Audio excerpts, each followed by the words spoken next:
Today's guest is Raymond O'Brien. Raymond comes from a family of seers and has had multiple near-death experiences. He has been interviewed on television shows in the United Kingdom, and he has been published by the John Hopkins University on the subject of near-death and the lack of care and understanding of this in the medical world. Raymond, thank you very much for giving me some of your time today. I really appreciate you being here. You're very welcome, Jeff, and thank you for asking me. Thank you. It's a real privilege. Thank you. You're most welcome. Raymond, my audience loves to hear about near-death experiences, so can we just jump right into it, and can we start with how yours happened? Yeah, of course. First off, hello to Jeff's audience. Pleased to meet you guys all out there. Well, my story's a bit of an unusual one. It's a bit of a traumatic one. And it still sort of rocks my world to this very day. I'm into my, let me see now, 12th or 13th year since the event had happened, the initial event. I come from, as you've mentioned, Jeff, I come from a family of seers. My mother's German, my father was Irish. Father was in the army, and he met Mum during just towards the end, after the Second World War.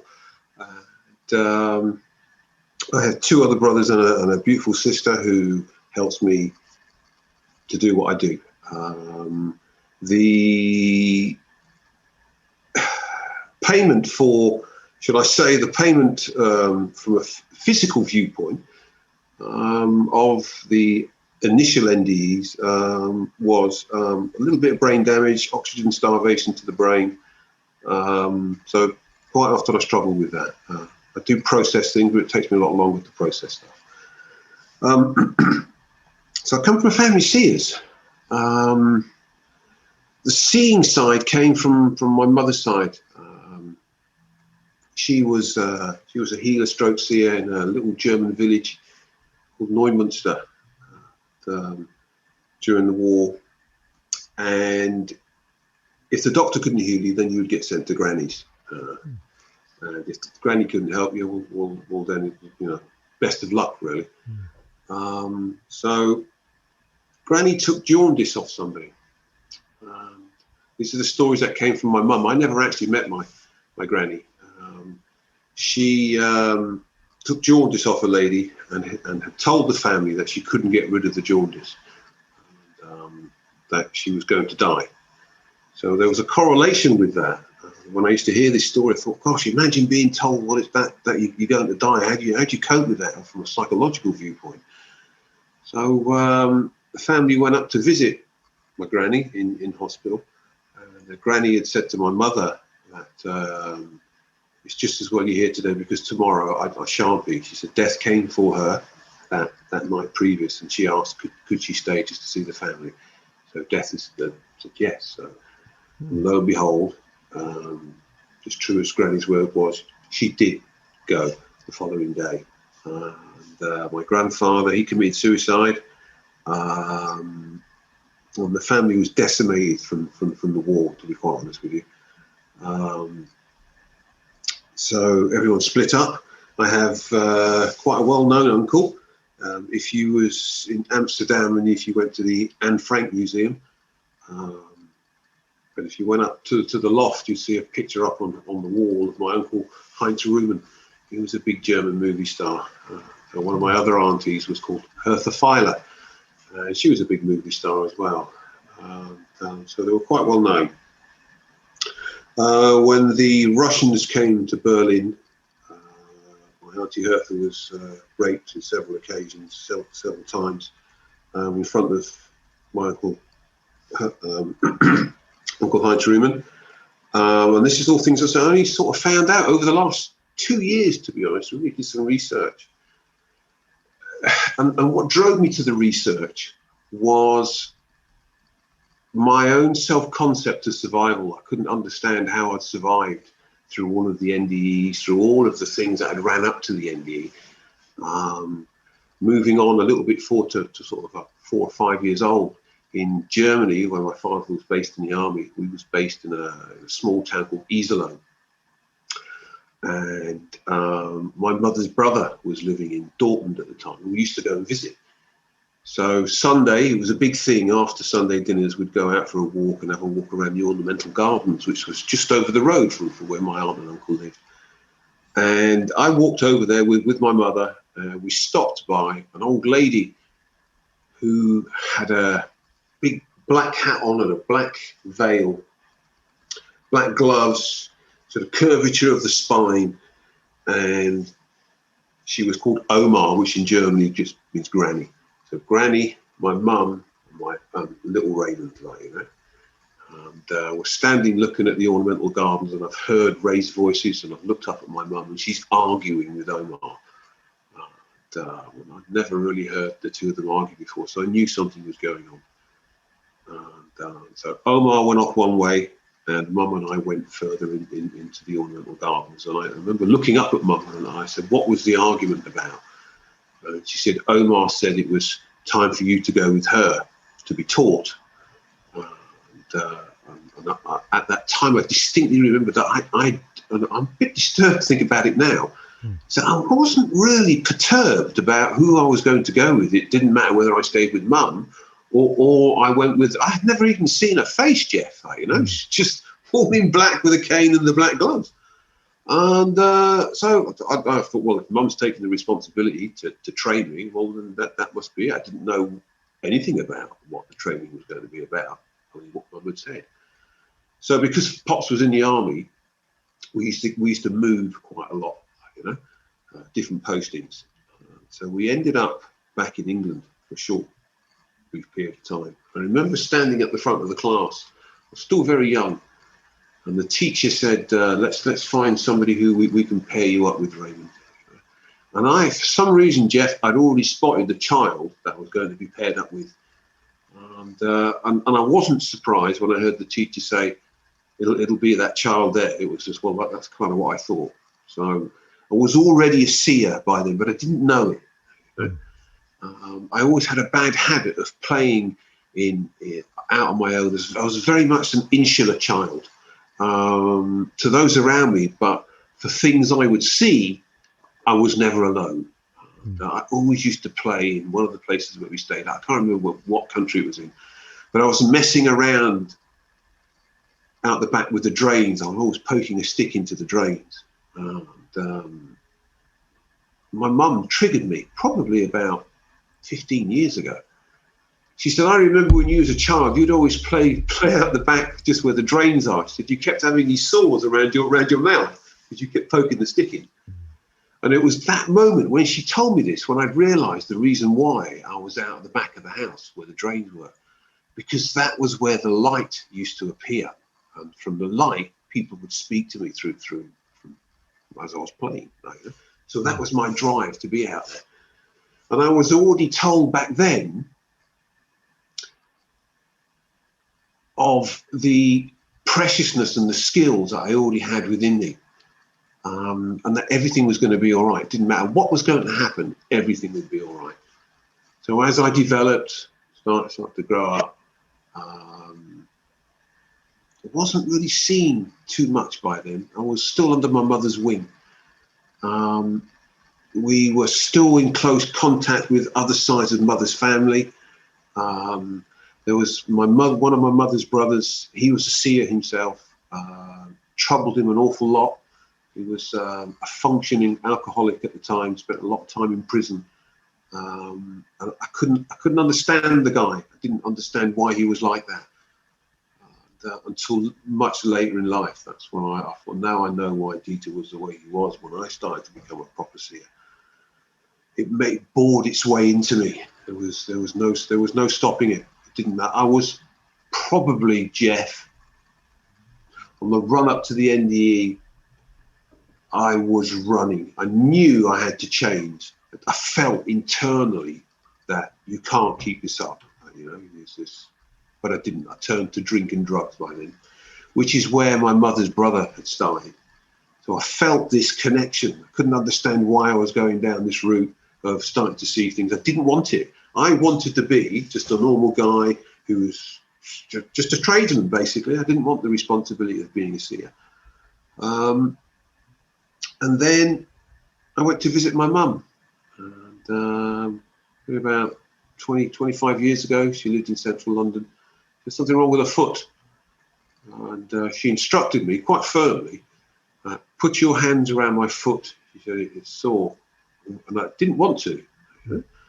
But so it's mum. So I did, cupped her foot, looked up at her. The pain just went. And there's loads of people like me who do this. I'm not the only one who has this skill.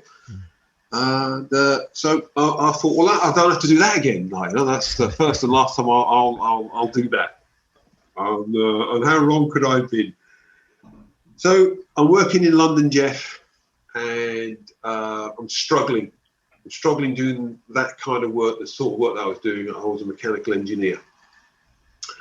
And I remember working with a friend one day. We were in a person's flat, and we were there to work on her heating appliances. And it was an old lady, and the old lady knew that the lady who I was working with.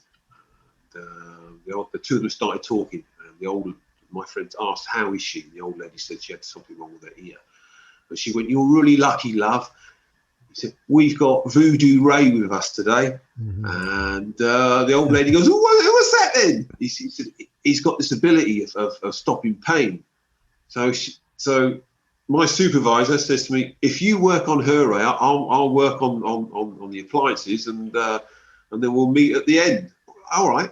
So I set myself up in the ladies' front room, got the positioning right. For some reason, it matters where she was facing. And I put my hand to her right ear, and that was it. Next thing I'll know, she's up, she's out the chair, she's saying to my work buddy, my ear's fantastic, this is great, there's nothing wrong with it. So we pack all the tools away, put the woman's house right again. We're sitting out in the vehicle. Both of us were smokers. And I'm rolling myself a roll up, and she's in the driver's seat, and I'm just sort of sparked it up, and she's got her hands over the steering wheel. She's looked to my left, and she swore. She went, hell, Voodoo, how do you do what you've just done and do this work? She went, I can't understand how you can have one foot in either world.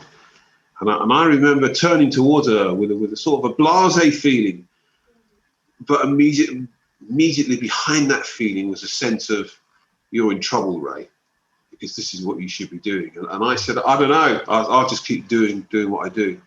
But I knew by her question that something was coming at me. I could feel it, Jeff. I knew it. I was a seer, but I didn't recognize it. But I knew something was coming at me.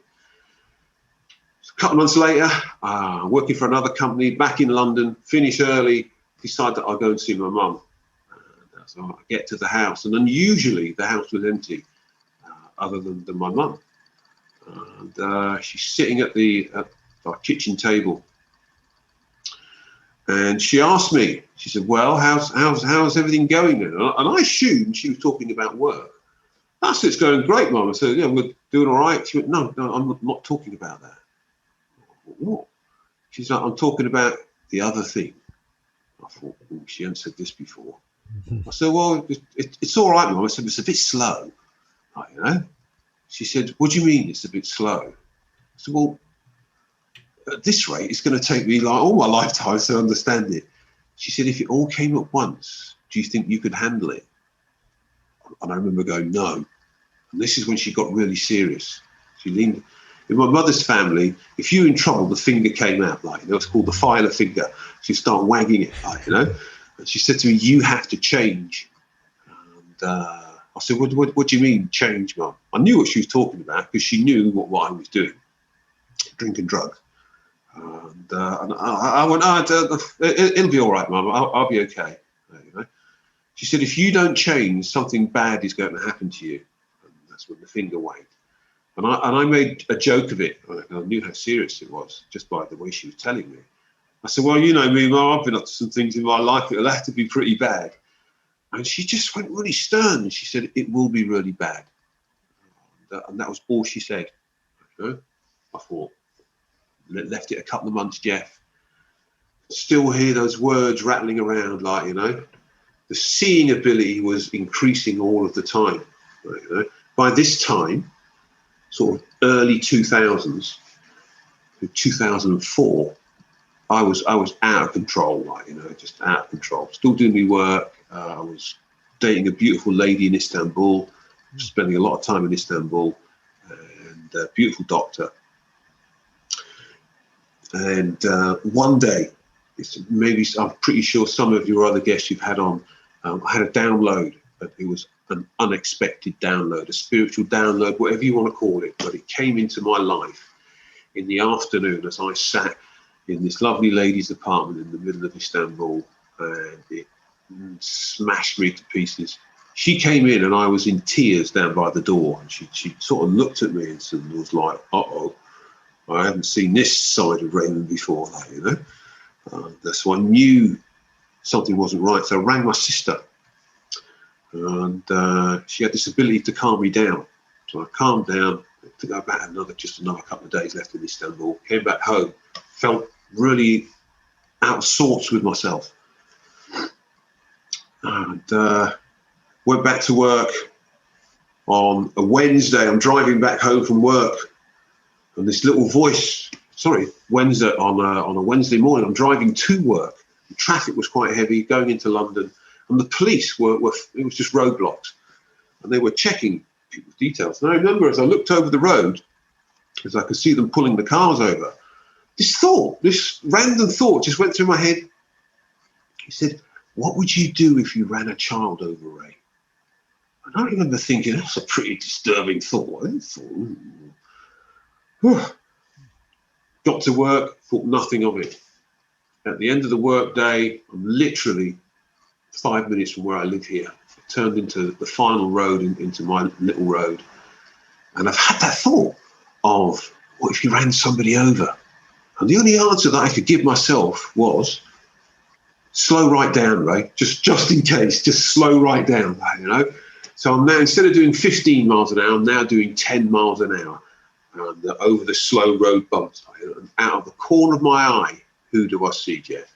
I see this little girl running really slowly with her friends along the pavement to my left. She's veered off from her friends and ran straight out in front of my van. She's bang, hit the left-hand side of my bonnet, has come up the side of the bonnet and been spat onto the road, and I'm thinking, so I get out, and she's stood up by this time. She's got the tiniest little graze just on her forearm, So call the police. The police turn up. They're like, we can't understand why she's not dead. What's happened? Why is she still alive? So I told them the story. Well, this morning I had this vision I was going to run over a child when I get here. Decide to act on that vision, and then she runs out, and I just run her over. And so all three of us are standing there like gobsmacked. And she's all right. I get home and I'm disturbed. I'm also very happy that I haven't done her any more harm. But I'm traumatized because of what I'd seen in the morning, and then it was acted out towards the end of the day. But I just want to say that a lot of the things I see, a lot of the people, when I tell them the anecdotes of my past life, some people are like, I can't believe you've got this gift. It must be amazing to do it, but it isn't. First off, it's not a gift. I don't believe that what I have is a gift. Let's just get that one right out of the way. I said one day, somebody, I was given a gift, and the person said, "Why do you think that you deserve to be given a gift, Ray?" And I thought, I hadn't thought of it like that. And I thought, that's pretty true. From that moment on, I called it a skill. And because I felt it would exclude others from going down the path that I went down, because they may not think that they're worthy of such a gift. So I didn't want that. I believe that given the right circumstances, given the right input, given the right training, the right knowledge, we can all do this. It's whether or not we have the time to do that. As I described to you in my life, I've been fortunate enough, or unfortunate enough, to have the time to hone my skills with this. So I've had that. I've ran the child over, traumatized with it, like something's going on here, Ray. Something is going, and that is out of your hands. Like, you know, this is now out of your hands. I'm still smoking. I'm still drinking at night. Still trying to put it all to one side. I want to live a normal life. I don't want to see cancer on people. I don't want to see illnesses on people. I want to be Raymond O'Brien. Nothing more, nothing less. Like, you know, I want to get on with my life. And then one day, I was working at a gypsy's house. This guy was a bodybuilder. And the curious thing, I was a super keep fit freak. Even though I was smoking 60 joints a day and doing like 2 or 3 pints of cider a night, I was still on it. Like, you know, still physically fit, physically big. And thought that was my offset. That was how I would defend myself by keeping fit against the way that I was behaving. So I'm talking to this gypsy guy, and I said, how did you get the chest, Martin? You know, so he gives me these exercises. So this is on a Wednesday. Try them, he said, try them. So I get home, and I'm going to do them, like, you know, and I thought, whoa, it's a bit sore. Comes around to Saturday, I have to go back to his house to finish the work. I've gone back, I'll tell a lie, middle of the week, I go back to do some work. I've actually finished up on Saturday, but I'm driving back home in the middle of the week, and this voice has said to me, you're going to die. And it really freaked me out. It was as clear as I'm talking to you now. I got home and I was so freaked. I picked the phone up, I rang my mum. You know, I've told her, Mum, this voice has just told me I've just been told I'm going to die. You know, she on the end of the phone, she went, who told you? I said, the voice. And Jeff, she didn't say nothing else. That was the end of the conversation. She just went, oh. And I felt I have to hang up. Oh, I put the phone down. I'm thinking, well, that ain't very good. So Thursday, Friday comes, got chest pain, still doing these exercises, like, you know, gets back to see Martin to finish up the work. Hey, get along with them chest exercises. Yeah, all right, Martin, but flipping heck, man, and I've hurt my chest. Have you been warming up? No. Problem. Oh, all right, big lad. I wasn't going to argue with him. Sunday comes, like, you know, I have a sound room at the top of my garden. This is where all of the partying took place, didn't disturb anyone, all of the drug taking, all of the drinking took place. And I was up there with my cat, Bill. Like, you know. Bill had been with me for probably 18 years by then, like, you know. And they'd been through thick and thin. He was my other brother.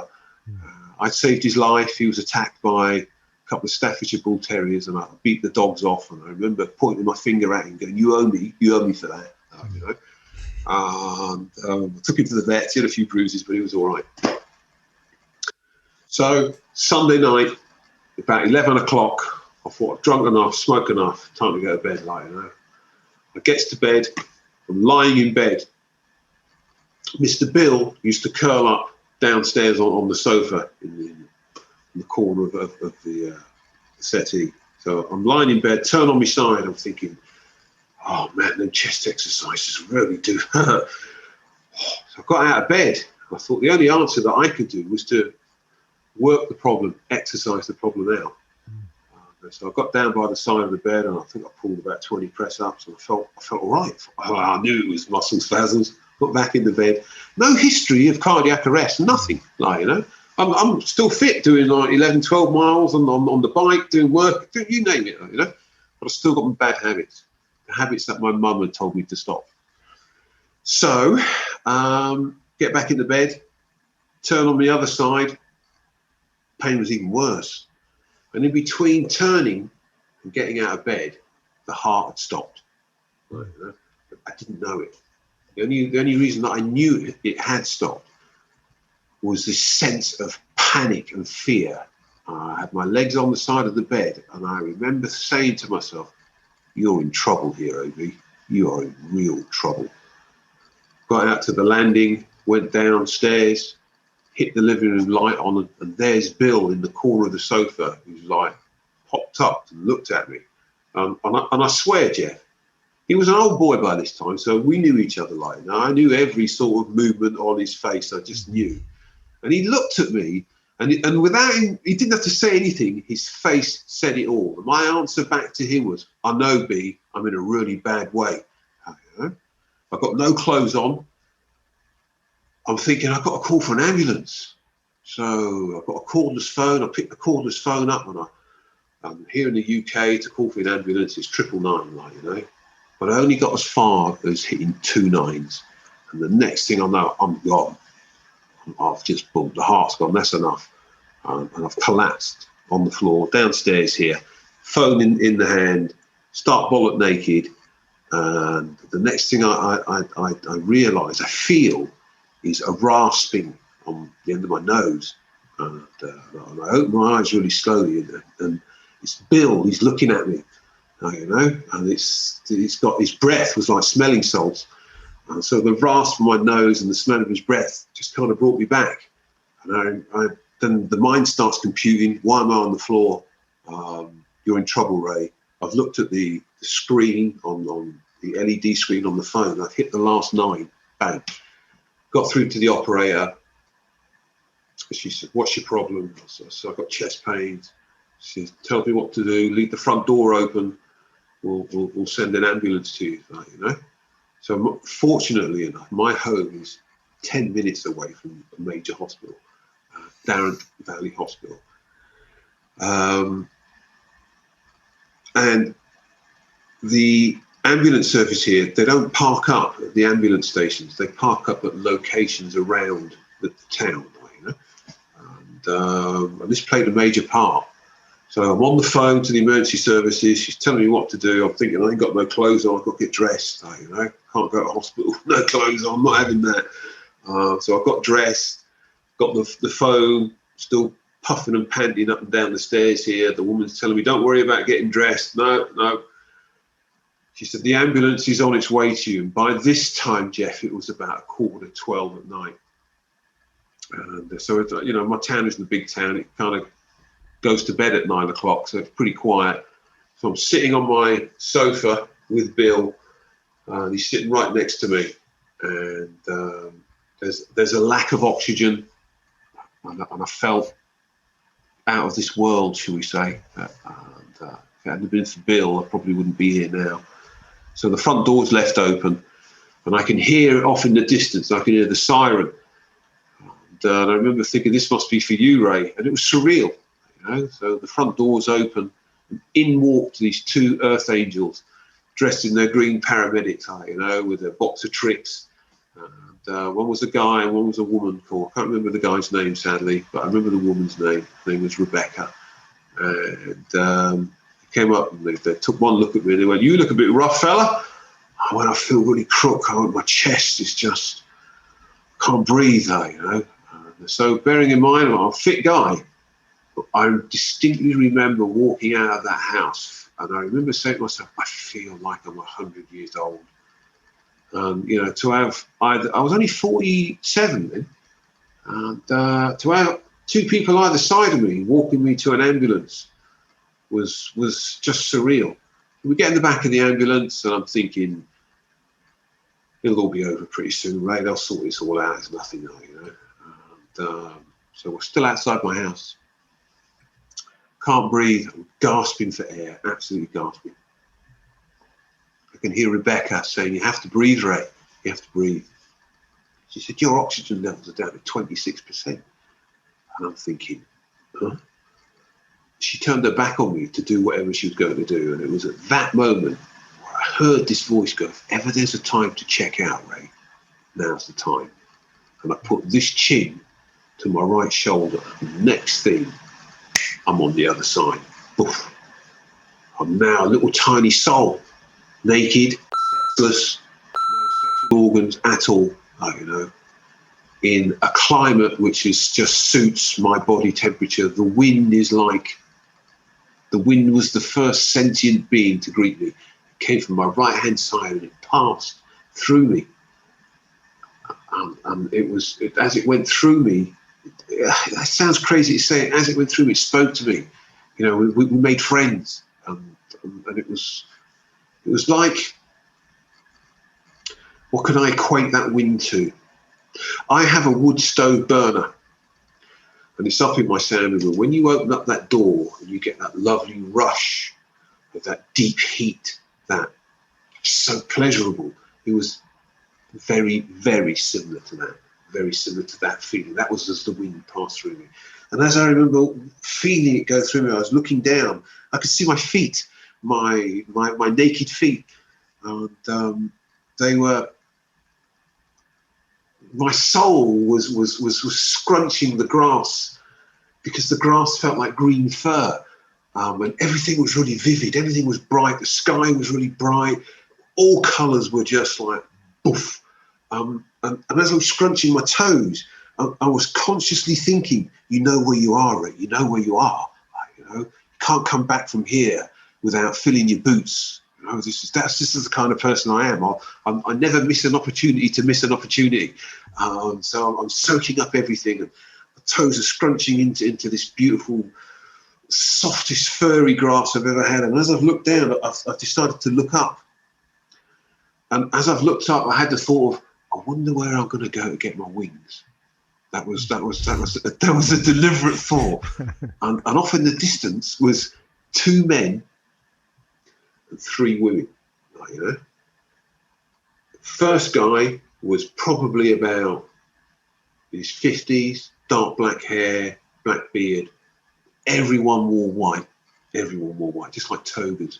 The women had the veils over their heads, like, you know, not over their faces, just over their heads, and they all wore their white togas. So you've got 3 women, 2 men, then Raymond looking at them, like, you know. And the first woman turns and smiles at me, like, you know. It almost makes me cry to think about her smile. She just smiled and turned back, and I stood there with patience. And then the next woman looked past the first woman, and then the next woman. So I've got all 3 who have now turning and looking at me. But it was the first woman who leant forward and said to the 2 men, Raymond's here. And the relief of, like, they know my name. I'm supposed to be here. This is beautiful. All of what I've been through. I'm happy to be here. I don't want to go back. I didn't even give a single thought, Jeff, to what I've just left behind. Everything was just magical. If you said, would you like to go now, Ray? I'd go now. And I mean that. It was just that sort of place. So as the woman said, Raymond is here. Raymond has floated to the guy with the black beard. And he's seen another guy next to him who looks like Santa Claus. You know, big white fluffy beard, a little bit balding on the top. In his hand, he's got a brown tanned book. You know. So I'm next to the guy with the beard, and I've floated around him, and I've come to the right shoulder of Santa Claus. Just call him Santa Claus. And I've heard him say to the women, he didn't even look up. He had his book in his hand, didn't even look up. He just said he shouldn't be here. And he did that. And with that, I woke up in the back of the ambulance, like, bang. And I've woke up and I've looked up at Rebecca. And the first thing I said, I felt guilty, Jeff, because there's a time to check out. Now's the time, Ray. I looked up at her and I apologised. I said, I'm really sorry about that, Rebecca. I said, I was just on the other side there. She said, do you go on the other side a lot, Ray? Yeah, I do. I said, I come from a family of seers. I said, if you park up, I'll make you a cup of tea and I'll tell you all about it. She went, no, Ray. And she reached over me, Jeff, and on the side of the ambulance was a red LED clock. She flicked it. She went, you died, Ray. She said, we're still outside your house. And I'm thinking, she doesn't. She's not getting this. She flicked the clock. She went, you died at exactly 12 o'clock. It went to 0. She said, I've never seen that before. She said, and now you're telling me that, you know, you're sorry about that. We're still outside your house. We can't leave until we've brought you back. You know. So I'm thinking, I'm feeling great, Jeff. I'm thinking, I don't know what all the fuss is about. I just don't know. But it'll work itself out when we get to the hospital. So we're speeding through my town, and I can see the blue lights flicking off the sides of the windows of houses. We get to the ambulance place, the hospital. The doors crash open. Out they come. I get bounced out the back on the gurney. I can hear them say 47-year-old male, cardiac arrest. And I just think, just let it go, Ray. You know, this is just a bad dream. We get into the hospital and watching the fluorescent lights go over my head, like, you know. And I've entered into the ICU unit, and that's where I met the crash team. And I was still in denial by that time. It's like, there's something not right here. Need your next of kin's telephone number. This Irish female voice says to me, to my right hand side. I turn my head toward her and I say, "Am I that bad?" And she went, "Yeah." She said, "We don't think you're going to make it."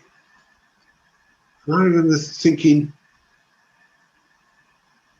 if you tell my mum now, it'll finish her off, because she was already quite ill, like, you know. So I don't want anyone to come to the hospital, like, you know.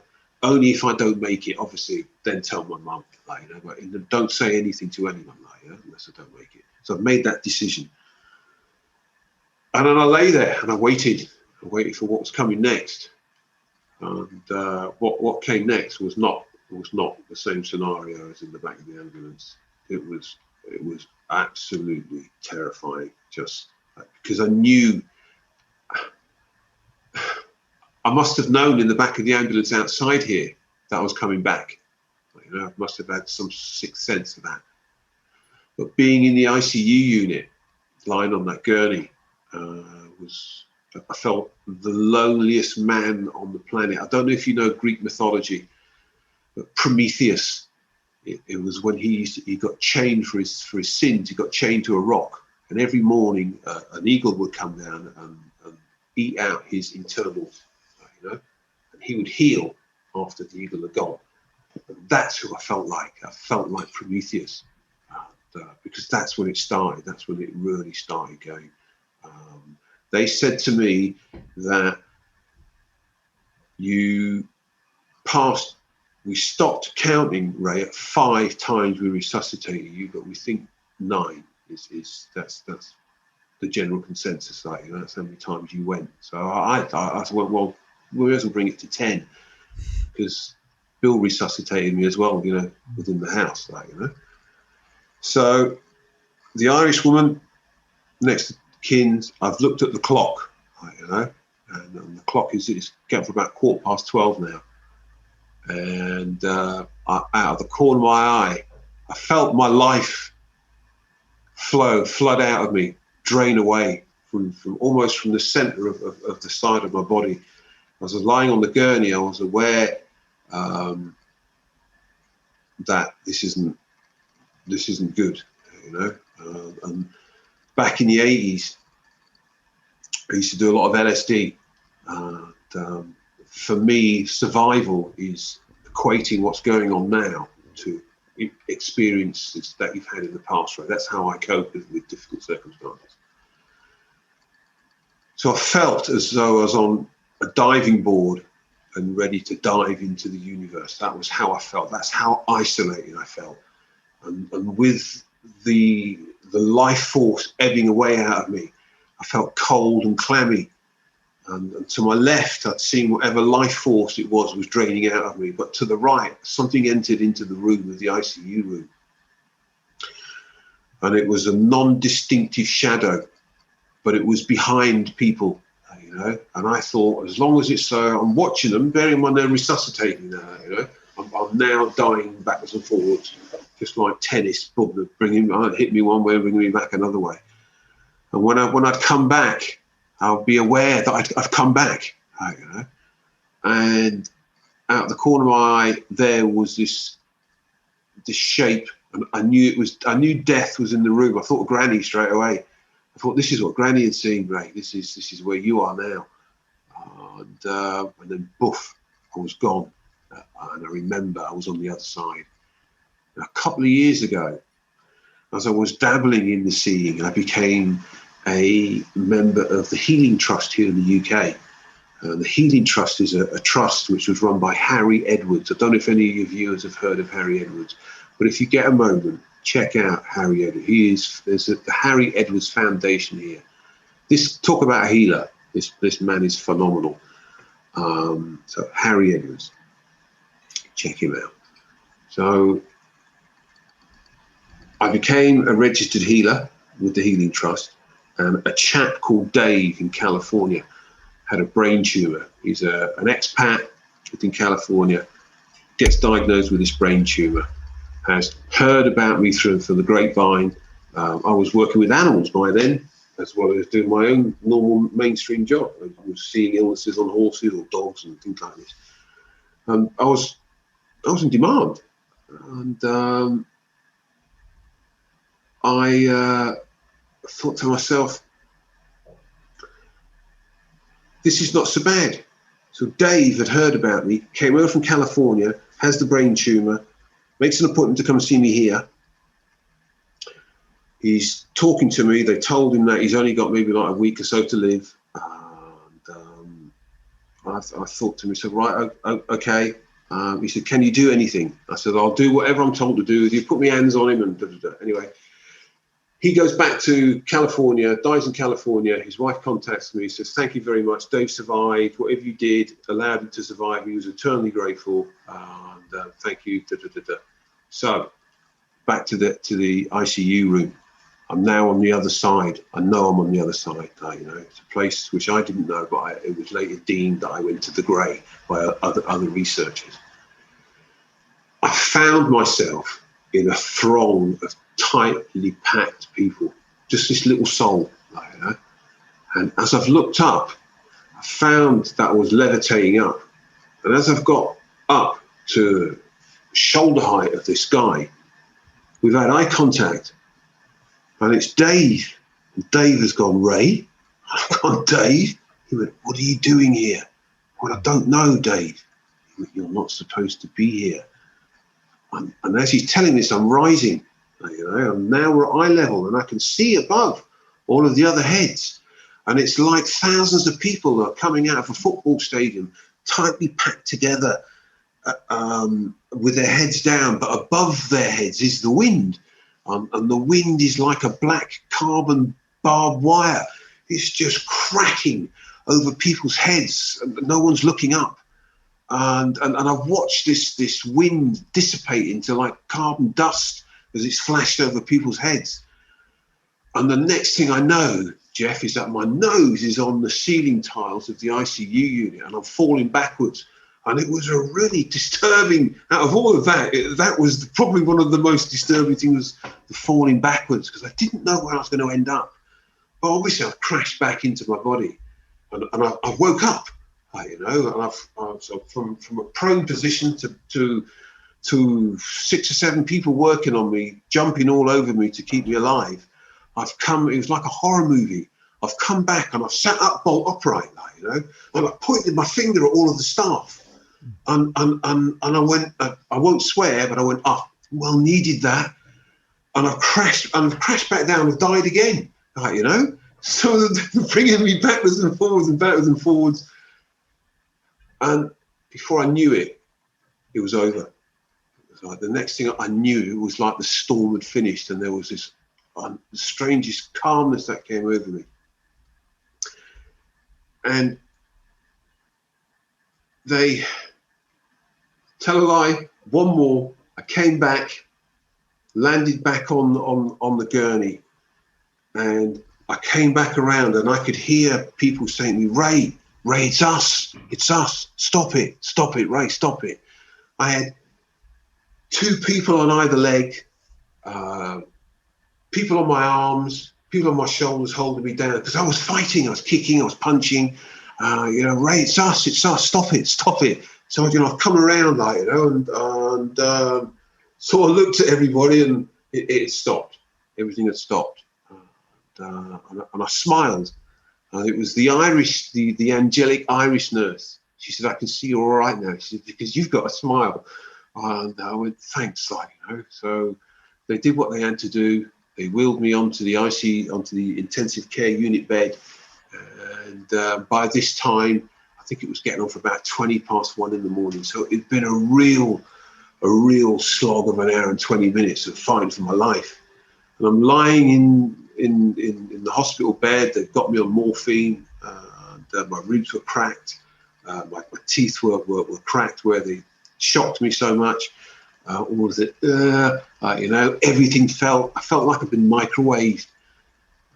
And morning came, and who turns? The first person who I see turns up. It's Rebecca. She's brought one of her co-workers with her. The other guy, I don't know, he must have gone home, I don't know. But as she's walking towards my bed, I heard her say, "He's still alive. Here he is." And so the two of them are standing next to me. I'm morphined up, and I'm thinking, I don't know what the problem is because I had no pain, And I think it's just a bad dream. And she went to me, "You don't know how lucky you are."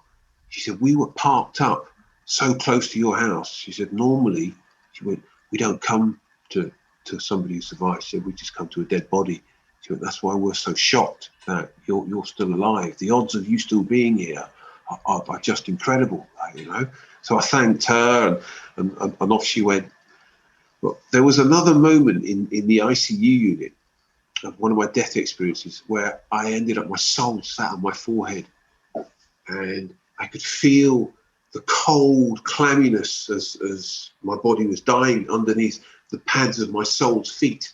So there I was crouched with my 2 feet on my forehead and I'm looking left and right and I watched a guy called Barry. This was towards probably the last attempts that they were going to do to resuscitate me. He said to everyone else, Barry, I'm looking at my body, it's laid out in front of me, they've cut up my t-shirt, and whatever they've done. And I felt really guilty because I never said thanks to this body. I didn't appreciate that this is probably the most beautiful thing we'll ever be given. So there I was, lonely soul, looking down at my body. And as they were working on me, I could see the lifelessness in the way my body flopped, the way there was just nothing, just virtually nothing left of me. And Barry had said reservedly to the rest of the ICU crash team, if this doesn't bring him round, nothing will. And he did this, And I remember, as I'm on my forehead, my soul, I remember looking at him, thinking, he doesn't know that this is going to hurt, And he hit me with this defibrillator, and that was the final tipping edge, So he came to see me after the ladies had disappeared, the other 2 paramedics. And he comes up to me and he went, "Do you know what?" He went, you are effing bizarre. He went, "Seriously, man." He went, "I've never seen anything like that before in all my time that I've been on ICU unit." He went, "You were freaky." He went, "You were coming up." He went, "You were fighting us." He went, "We couldn't." He went, "Some of the things that you were saying." He went, he went, "But when you came up and pointed the finger at all of us," he went, we knew then that there was fight left in you, And so I'm trying to think, this is the bloke who blasted me with so he disappears, A couple of days later I'm still in hospital. They decided they're going to put a stent in my heart. I've got a blocked artery and I've got heart disease. So they take me to the operating room. "Do you want to be awake or do you want to be put to sleep for the stent?" I'll stay awake, thanks, So I'm in the operating theatre again. It got the crash box. He says, "We've left the crash box between your legs." He said, "Because you got a habit of frightening everyone." He went, so preps me up. Really nice, cool consultant surgeon. He said, "So," starts the conversation, "My nurses have been telling me that you've been really frightening them. And I've looked up, I'm sorry about that, Doc. So I come from family seers, and I went, but I'm really appreciative that I'm still here."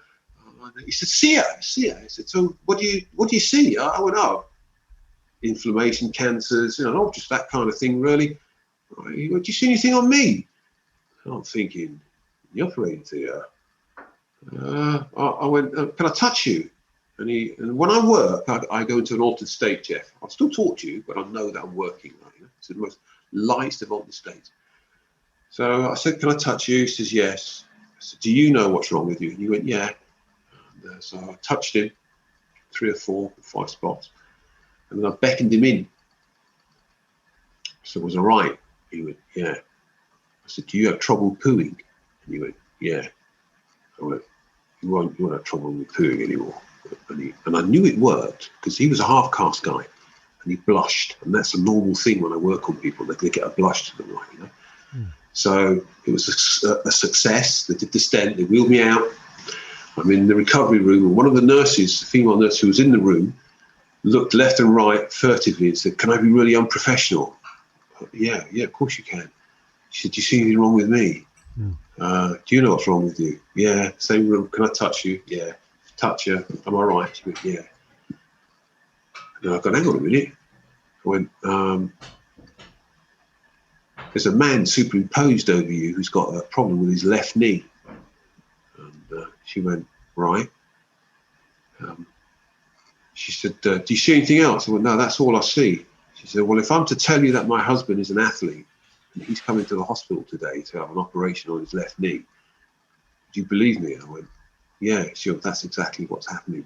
She said, so I don't know how you've done it, but you see my husband. You know, she's operating theatre, Jeff, no rings. I didn't know her from Adam, like, you know. Wheeled me out, make a good recovery. That was really the start of everything. That was the start of the new Raymond O'Brien. That was how do I survive? How do I cope with this? How do I cope with the events? How do I process what's happened? So the deal was to find help, and I couldn't find any help. Could not. I could find lots of people, you know, and I mean this with the greatest respect, with 100% respect. But love, care, share, rainbows, twinkly hearts do not work for the majority of cardiac arrest NDE survivors because it's so traumatic. So I was bumping into people. I went into the medical profession to get help. And that was when I realized that you are in serious trouble here, Ray. I couldn't find anyone, Jeff.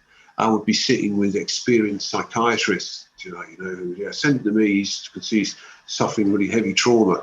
Was classed as having complex PTSD, along with the normal stuff, the heart failure and that. So I would be bumping into psychiatrists who would often say, I don't know what to do. I don't know how to answer your question. I don't know.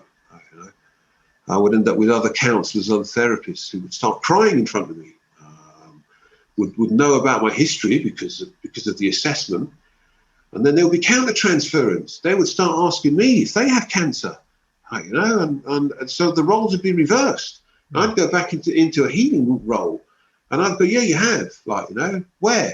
And I'd point, I remember 3 spots she had, 3 spots of cancer. And lo and behold, she didn't believe me. But I have an ability to maybe see 2 or 3 years down the line, even before an MRI scan will pick you up. Your body will tell me that you have cancer. And so she was dismissive. But she came back. She came back to me, and the breast was taken off. And I ended up at the very charity doing voluntary work, and I'd heard about the impact I'd had upon her. So this is it's not, as I say, it's not all love, care, share, and this is why I go to hospitals, is to preach this. I can't turn. I was at the Royal London Hospital. It's a famous teaching institute. They said, come along, tell us, Ray, about the psychological impacts of what you've had to cope with within the medical profession. Because so many of you, with the advancement of medical technology, are surviving, which is great.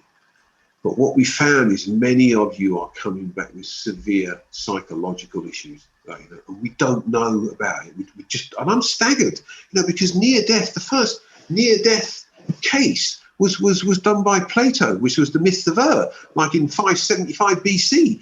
So this is the first recorded, and we're still not learning. We're still thinking that love, twinkling lights will cure everything, but it doesn't. And that's why 25 a day are committing suicide, because to live in this world and have seen and experienced what I have been conditioned through school, maybe Sunday school. Most of us went to Sunday school, and we're taught, the difference between good and bad. We're often threatened by our families or it's internal references. If you don't behave, you'll go to hell. We have all of this put into us, So when you've survived, like not just myself, but many others of us survivors, we are turning to help to people who have got no comprehension of what we have seen. And I learned that it can be destructive. And this is why I took the road that I went down. I gave a talk, the synergy, the completeness of the circle. Can you come back, Ray, and give a talk to the hospital that saved your life about the psychological effects? There's going to be some really big wigs there from the NHS, the National Health Service, and they want to hear what you've got to say. So I gave this beautiful talk. I was with another cardiologist, Ken Spearpoint. Him and I did a program on the BBC together.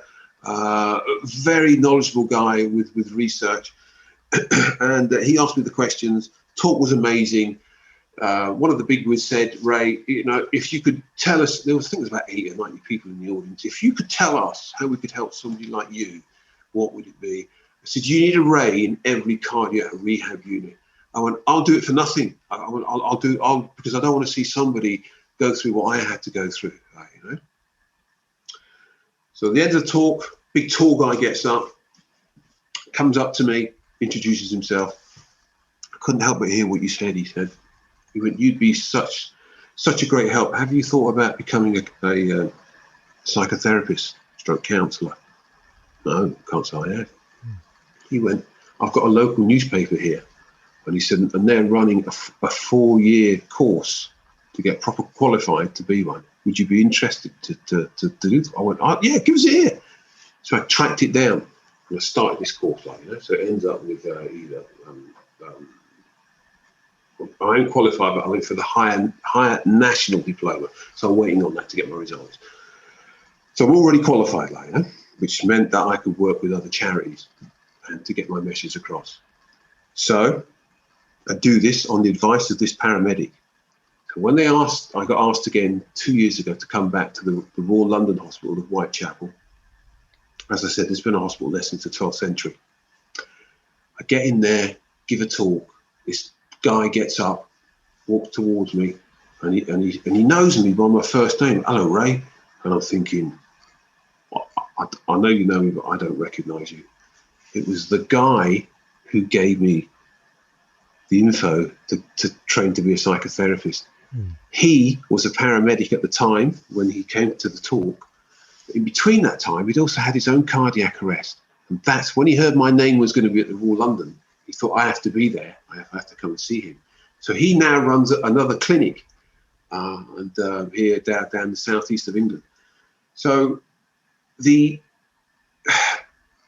similarities and the stitching together of how things have come about has been quite remarkable. And now it's just gone from strength to strength, Jeff. I'm up to 12 near deaths now. I had the most recent one was in the MRI scan in St Thomas's Hospital. Being a seer, I knew something wasn't going to be right. And in Christmas 2018, 2019, I had 6 heart attacks. Felt a bit crook. So I walked into one of the hospitals, the very hospital that saved my life, and said I got chest pains again. And they went, yeah, you've had some big heart attacks. Are you all right? And I'm thinking, oh, yeah, I think so. So they said, we'll send you for an MRI scan 2019, 2020. I'm in St Thomas's Hospital and had a fear. I was in the machine for about half an hour, and they said, we're nearly finished. I heard it come over speaker on the inside of the MRI machine, and I remember thinking, I've gotten away with this. I don't know where I got the thought that I wouldn't. And they said, we're going to inject you with something to stress test your heart. And that was when I could hear the old uh-oh. And they injected me and it stopped my heart. But I knew when I walked into the MRI machine, the first thing I looked at was where did the staff stand? And they stood behind a glass screen. And while they were getting me set to go in the MRI machine, I'd noticed the body language on everyone, and everyone was really, really relaxed. And that created an indifference in me. I knew that was going to be a payback on me because they were relaxed. I knew something was going to happen and they wouldn't be prepared for it. And then the next thing, the heart stopped. I wasn't onto a heart monitor, so they didn't know that my heart had stopped. And I knew it had stopped because when I suffocate to death, my body break dances. It just starts thrashing around. Remember that old John Carpenter's film, The Thing, where it just bounces. That's how I felt inside the MRI machine. I knew it had stopped. And the feeling of, maybe when you was a child, when you went swimming, you went down to the bottom of the swimming pool. But as you started to resurface, you knew you'd run out of breath. You know, that panic? You think, am I going to make it before I take a gasp? Well, that is a very disturbing feeling. And boom, my heart stopped.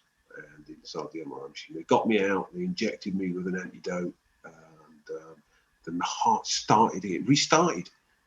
And I'm sort of looking at everyone, I'm really dazed, and they're going, are you okay? Yeah, I'm okay. I've got my legs dangling over the side of the MRI machine, and I just thought, I have to get out of here. And so I'm stunned, I feel like I've been given a good hiding. I get dressed, I walk outside the hospital, and this hospital is really famous. Have you heard of Florence Nightingale? Mm-hmm. This is the hospital where she trained. So they have the Florence Nightingale Museum. They have a book. They have all her equipment all on display, her Bible, just an amazing place. So I've come down. St. George's Hospital is very famous. There's been a hospital there since Roman times, basically. I come out St. George's and I've realised, Jeff, that I came here on a motorcycle. And I'm looking at, my brain is just jelly. I'm looking at the motorcycle and thinking, how am I going to ride home through the centre of London? St. Thomas's Hospital is here, River Thames, Houses of Parliament. So, you know, if you've got a good bed, you can look at the Houses of Parliament. Big Ben is there, it's a beautiful skyline you got. So I'm looking at my motorcycle. I'm thinking, I haven't got the comprehension to ride the bike home. And I've looked to my left, and there it says the Florence Nightingale Museum. Someone said, you have to go in there, Ray. So I went in there, didn't know I had to pay, got tracked down by some woman, said, you have to pay. They were still dazed and confused. I give her the money, and what I can't understand, Jeff, is that there seems to be lots of little midgets walking around in this museum, And this is the sense, because it gives an idea of where my brain was after what has just happened to me in the machine. And they weren't little men, they were little school kids being shown around by the teachers. And it was enough to see that, to bring me back there. And I rode the motorcycle home. That was one of the most eventful motorcycle journeys I've had in a long time. So I've become really accustomed to death very much. And I'm still in heart failure. Every day I get a stabbing pain. Every day it never leaves you. And this goes out to any other NDEs who are watching your video who have similar sort of symptoms that I have. It never leaves us. It's always a part of life. It touches you in the most smallest way. If I go out today, will I make it? What happens if I fall down? I now have a do not resuscitate, an advanced directive. So if I have a stroke, if they find me dribbling, all you can do is make me comfortable, and you have to let nature take its course with me. So this is the impact of my own near death. It's like, to resuscitate me is a no-no. My family know this, people who I work with know. So wherever I am, it's in my bag. And last time I called an ambulance for the heart attack, I'm in the back of the ambulance. They picked me up from here, and I've shown the crew this. You can't work on me, guys. Here's the advanced directive, and it's people's perceptions of like, why don't you want to live? Why have you got an advanced directive? Why?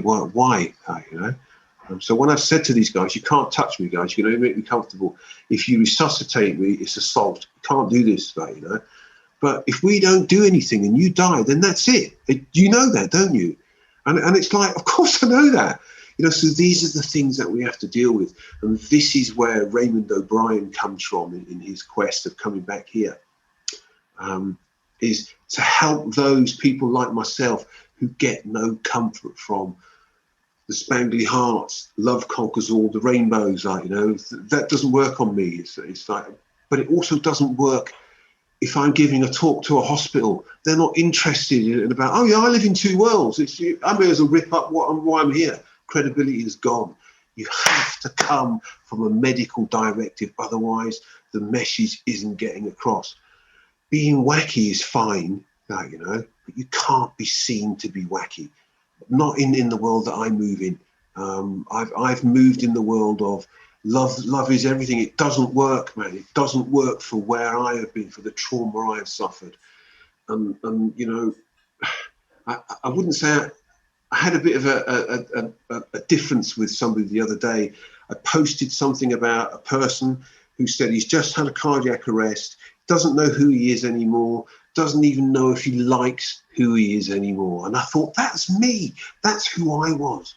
And somebody had replied and said, it's just all, you know, love is all you need and you just need to talk to somebody. Well, you don't. You know, there's caveats to finding somebody. And I've learned this over the last 12, 13 years. If you need professional help, if you're disturbed so much that you don't know who you are, your family don't know, who's he? Doesn't even look like the same bloke. These are things that have been said to me. You know, even I love my family a bit, but they don't recognise me anymore. It's like, Ray, we don't even know. We couldn't help you because you were changing so much. Like, you know, trying to keep up. It's like, Jeff, in an hour, I'll take everything away from you. Your love of your wife, your love of your kids. I'll even give you a bit of brain damage, like, you know. And then I'll bring you back home. But you haven't got that connection with your family anymore. It's gone. Like, you know, can you see the complications here? You know, your family, if your family don't know what's going on, people fill the blanks in. And when they fill the blanks in, that's when the trouble starts. And if they get it wrong, it sends the survivor into even deeper isolation. Because now even his family don't get him, or they don't know you anymore. It's not their fault. You know, it's not your fault. This is the ripples of the effect. And this is where I'm coming from, because I haven't met a Raymond O'Brien yet who works with validated theoretical approaches, Freud, Rogers, Maslow, you know, all of the greats. And I interweave that into my 12 years, all of my 60 years, basically, of what I've learned about what it's like to be a seer, what it's like to be in a family of seers. But I put it into a medical term that I can turn up at any hospital and I can tell you this without you going, he's all right, but he's a bit out there, like, you know, because that doesn't work. Like, you know, and in cardiac rehab, they asked me to come back shortly after the cardiac arrests. And one of the nurses said to me, now that you can't be an engineer anymore, Ray, what are you going to do for a living? And Jeff, no one had told me that, you know, because people have been kind. He's been through enough, like, you know, don't tell him that he hasn't got the brain capacity to be a mechanical engineer anymore. It'll destroy him. So nobody told me, you know. And this nurse didn't know that. So with her innocent question, my reply to her was, I panicked. I said, I come from a family of healers, and I'll get a room here at the hospital if I have to, just to help people. She said, what do you mean you're a healer? I said, I'm a seer as well. What do you see? Cancers and ailments, inflammation, you know, not all the time, just depends if the soul speaks to me. And the nurse said, do I have cancer? And I knew the nurse did, and I went into an altered state. And there's caveats. I won't just go, yeah, you have it here. You know, there is an assessment from me, you know, before I work on you. And as there should be for all survivors. Can you take the questions I'm going to ask you? Will the trauma push you over the edge? And this is what mainstream medical doesn't know about, and this is where Raymond O'Brien steps in, you know, and because I've been trained in this field and I've worked at big charities, all my clients were trauma related. So back to the nurse. I know I'm working. I've watched this hand come up, this finger, and it touched the nurse because I said, turn around. The nurse has got back to me. Finger has come up, I touched her just below the left shoulder blade. I said, it's here. I said, it's a millimetre in size, but it's asleep. It looked like a mouse dropping was in a little grey, sweaty pit. And the nurse turned around with a real scowl. And I thought, I'm in trouble here. And the nurse said, for your information, Ray, it's not a millimetre in size. It's 1.2 millimetres, and it matters. You know? And the nurse said, I had a tumour on the back wall of my lung, and the surgeon told me he couldn't get it all out, but he's left this little piece in that you found. And are you sure it's asleep? Yeah, it is asleep. You know, she said, the reason why the size matters is because it will be measured. You know, and so this nurse had the breast removed, and she said, do you still want to work here? I went, I'd love to work here. Do you want to work on the cancer unit? I tell you what, my head was just spinning, jumped at it, and I ended up working on the cancer unit. And the thing that I did on that cancer unit, they gave me the chapel to work out of. And I used to have towards the end, I'd have a mini queue outside. I used to come in on a Tuesday and a Thursday, and I found my abilities. People would sit next to me, Jeff, and you know, I sit next to you, Ray, and the pain stops. I've seen cancer jump from one person to another person. I know we haven't got time for this, but there's just so many anecdotes, tales that, you know, working on horses. I've done work at the Circle Bar B branch in Santa Barbara, you know, on the President's Day. I've gone into the corral. There've been 12 horses in there. I spoke to the cowboy. They said, they told me that you're here to look at the horses. Yeah, I am. Yeah. Do you know what's wrong with the horses, mate? He went, yeah, I do. And I said, can I come into the corral?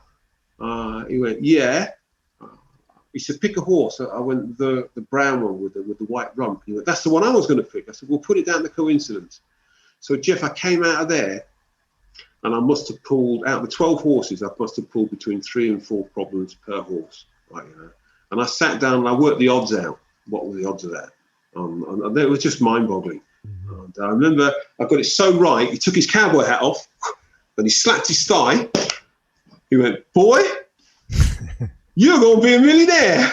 And I went, I'm not interested in being a millionaire. That's not where I'm coming from with this. I'm just here to help. That's why I'm here.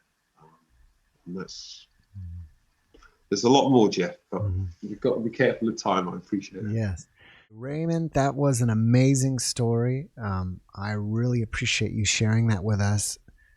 Maybe we can have you back so I can. I need another hour just so I can ask all my questions. You do need another hour. So maybe we can do that, Jeff. It'd be a privilege. Yeah, maybe we can have you back and we can talk more. But I want to say again, thank you so much. It was an amazing story. I really appreciate you giving me your time and doing this for me.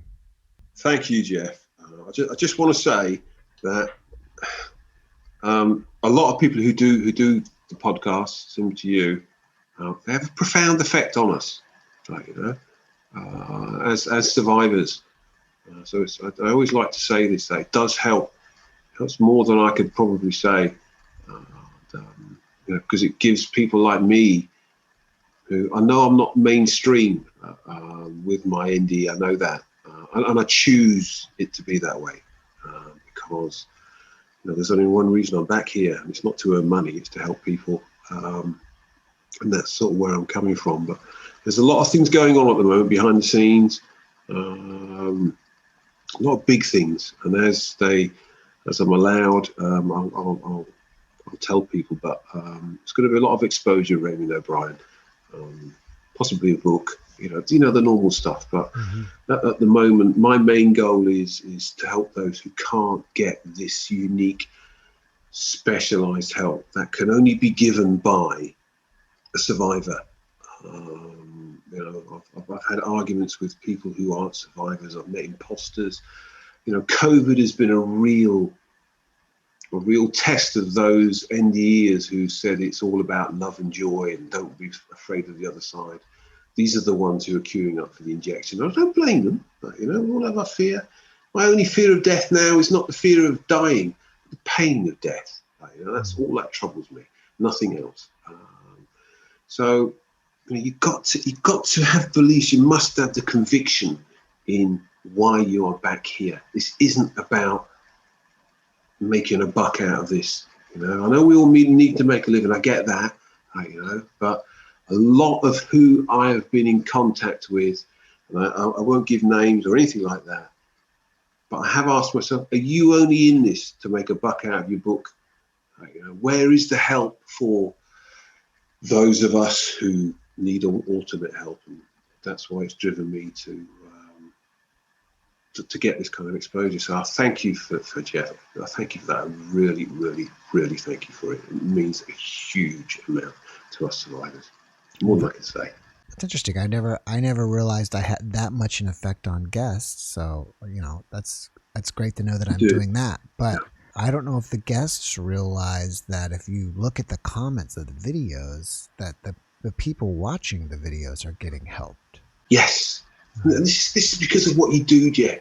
And that's not, it's pretty obvious to me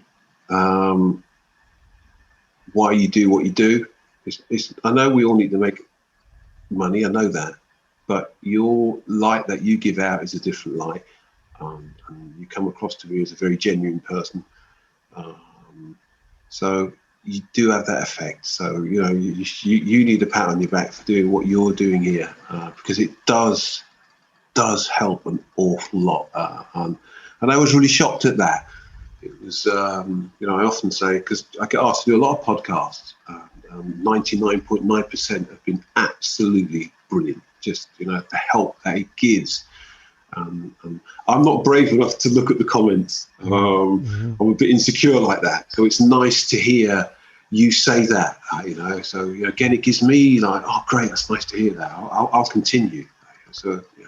Oh wow, that's interesting that you say that, because lately I've been more asking the guests, hey, you might want to answer the comments, and I think some of them are doing, because I would generally say probably 90, if not higher, % of them are positive, and I feel pretty sure that even the people who are leaving the comment, if they actually had the guest answer them, that would be that's maybe pretty power for them, or do you know what? I'm going to do that, and do you know what, Jeff? It's beautiful to hear that. I hadn't thought of that. Gosh, thank you. I shall do that. Yeah. So where would I find you, Jeff? Where would it YouTube? So what I'm going to do is, once it's going to take me probably at a week tops to get this edited, and then once I'm done, I'll send you a link. I'll just send it to you. Thank you. And then And before we go, are you a private or a public person? Because people watching this may want to reach out to you. So do you make yourself available on Facebook or a website? To be honest, at the moment, I don't have it. I don't take on any private clients at the moment. Mm-hmm. And the reason being is that I'm having heart issues again. I've been feeling really breathless over the last couple of months. I should have had a heart op last year, just before COVID started. And they've already told me that if you don't get the op, you will die. You are in heart failure. So I felt it, like even today, lots of stabbing pains. So that's why something said just stop. So what I would say, I'm not open at the moment to any sort of private practice, even though I do want to. But the only thing I can say is that drop me a line and I'll do my best, my ultimate best to get back to you. But, just remember that if I don't, the reason why I don't is when the heart doesn't work properly, it doesn't just affect the heart, it's the engine room, and it affects everything. You sit down and sleep, basically. So that's really why, I'm just being honest of where I am. I'm expecting another cardiac arrest. That's where I am with this now. And obviously, being in this frame of mind is difficult living like this. So I said, Ray, stop, stand still. If I end up back in hospital and they do the operation, it's a complicated operation. Maybe I'll get it in time, maybe I won't. So at the moment, I kept the publicity just really down to doing podcasts with people like yourself, and looking into sort of films and stuff like that. People are talking about adapting my story to a film. So I've got a chat with a producer from LA Tuesday about that. So it's happening. So if I don't make it, if I get the chance to go back home, at least I can leave a legacy here, so people can, and that's really where I'm at. I don't want to go yet. I still want to do a lot, but I ain't got a choice in it. So, if I can come back to you, Jeff, I'll come back. I'll give you any help I can, man. So that's sort of where I am. I appreciate that. It's been amazing having a podcast with you today. It's been really calming, Jeff. You've got an air to you, man. It's really nice. Good, thank you. Good. All right, Ray. Well, you're welcome. Again, I appreciate it. I wish you a very successful surgery. Thank you, Jeff. I don't want you to go yet. You have, more people that you can help here. So I'd like to. I wish you to be in perfect health. Thank you, I Jeff. wish you the best and have a great day. And you, man. Much love to you and your family. Mm-hmm. Take good care of yourself, Jeff. Mm-hmm. And hopefully, man, we'll do this again. Okay. Thanks, Ray. Take care. Bye-bye. Thank you, Jeff. All the best, man. Bye-bye. Bye. Thanks for watching the JeffMara podcast. I really appreciate you. Another way to show support is through YouTube memberships. And if you do, there are loyalty badges and other perks depending on your level of membership. All you need to do is click the join button underneath the video to find out more. Thank you for your support.